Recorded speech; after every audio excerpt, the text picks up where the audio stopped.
ও, মন খারাপ করিস না, আস্তে আস্তে সব ঠিক হয়ে যাবে। চল আমাদের বাড়িতে চল। না, যাব না। চল। সেলিম, ফারহান, তাড়াতাড়ি সেলিমকে হসপিটালে নিয়ে চল। সোহেল ভাই, সেলিমের কি হয়েছে? ওর ব্লাড ক্যান্সার হয়েছে। সেলিম এই পৃথিবীতে আর কিছুদিনের অতিথি। ওর শেষ ইচ্ছে তোমায় দেখবে, তাই ফোন করলাম। চলো। আমার পাশে একটু বসবে? কি হলো, কিছু বলবে না?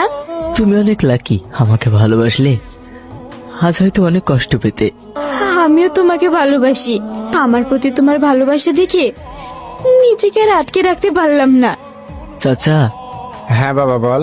দিশাকে তোমরা মেনে নাও, ওর কোনো দোষ নেই। আমি তোমাকে ছাড়া অন্য কাউকে বিয়ে করতে পারবো না।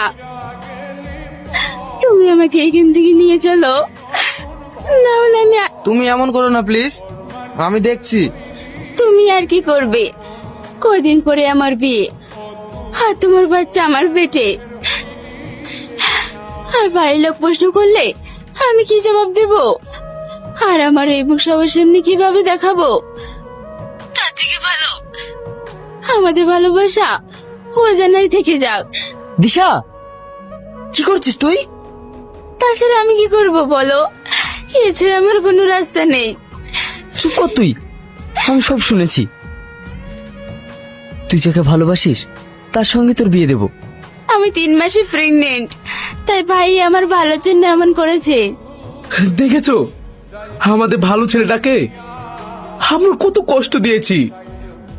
সেলিম, তুই চিন্তা করিস নি বাপ, বিশ্বের সব থেকে বড় ডাক্তার এনে তোর আমি চিকিৎসা করাবো, তবু তোর কিচ্ছু হতে দেবো না। সেলিম, সেলিম কথা বল বাপ। ওগো, তুমি দেখো না, সেলিম কথা বলছে না, মনে হয় রাগ করেছে। সেলিম,